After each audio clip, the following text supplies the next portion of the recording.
Ola, boas. Hoxe estamos en Cuntis. Alguén me decía, creo que alguén me decía nun comentario, non paras, non paras. Non é que non pare. Bueno, hai que salir a pasear, é bo, é saudável.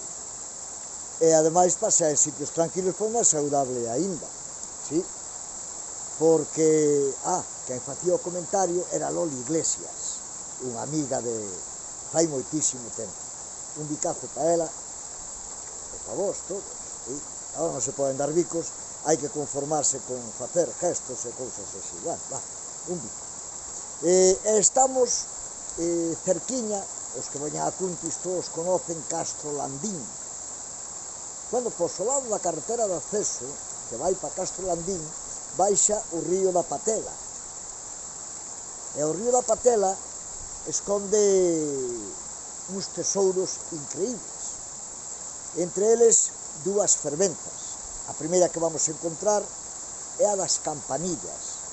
E despois, máis arriba, a de Herbedo, que a vamos chegar dentro dun pouco. A das Campanillas xa estuve en varias ocasións, de calquer maneira, hoxe farei un vídeo, sí.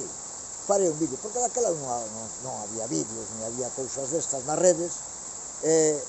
Bueno, os equipos eran moi malos, e aquelo bastante maluchino, moi malo, moi malo.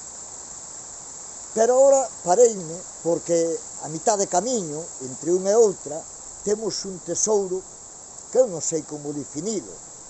Casi podíamos falar de arqueoloxía industrial.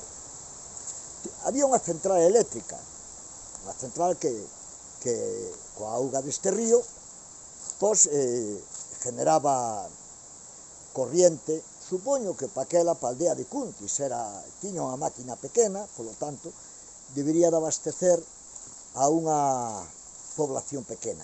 E estamos agora nela, vamos entrar agora. Mira, o entorno é guapo, guapo. É como sempre a naturaleza, cando colle un edificio destes, pois fai casi que se integre, que forme parte xa do bosque, como se nacera.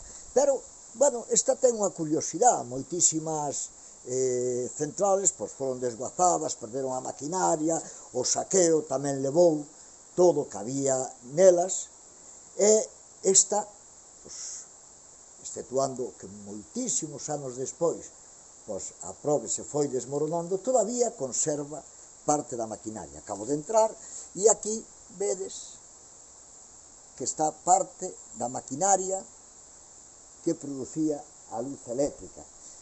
Bueno, aí, polo que vexo, debería de estar a turbina e o alternador, verdad? Isto sería, polos poucos coñecementos que teño eu, isto sería onde a auga se movía, e despois daquele volante que hai ali, dese volante, pasaría a aquel lugar,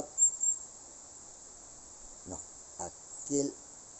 aquel dalí que estou señalizando agora, aquel dalí, que sería o que generaba a corriente eléctrica. E aquelo que hai máis alá ao fondo, aquelo debía ser un transformador pola pinta. Vedes que ainda ten os aislantes todos polas paredes do cableado, sí. É curioso, Incluso existen aí, claro, nun estado lamentable, os aparellos de control desta máquina. E aquí tiña outra máis pequeniña, vede que aquí tamén, nesta outra sala, había outra turbina máis, que era que, dicía, xeneraba corriente eléctrica. E aquí, bueno, tiría unhas dependencias donde os operarios daqui tendrían que facer algo de vida, xantar, comer e demais. Entonces, bueno, é curioso porque mini centrales destas, por Galicia adiante, hai moitas, pero a maioría delas perderon. A ver, vou intentar baixar a onde está a máquina. Perderon xa a maquinaria porque, claro, a chatarra vale cartos, pero aquí, polo difícil que supoño era o sitio,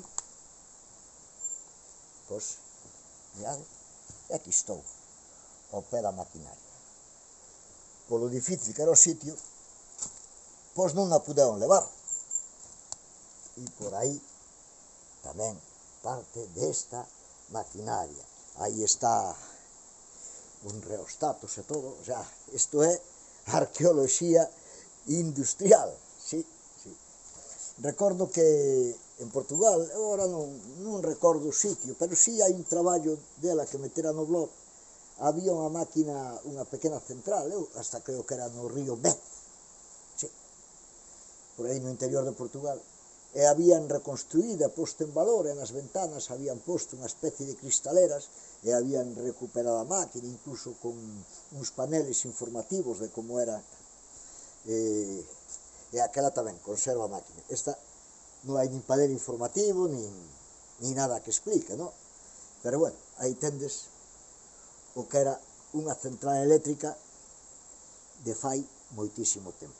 E agora, espero que vos guste, eu destas non se mira moito, a ver, pero se vos gustan eu teño unha chea delas, e aí na xenda pendientes é cuestión de continuar a veras. Aí está, eu, bueno, xa salgo deste sitio e me vou a facer a fervencia que hai un pouquiño máis arriba, e gravo un vídeo, e creo que as fervenzas lle gustan a peña, non? Entonces, e mirades pois que non sepades da ubicación. Ala, hasta logo, boas tardes desde Cuntis, chao.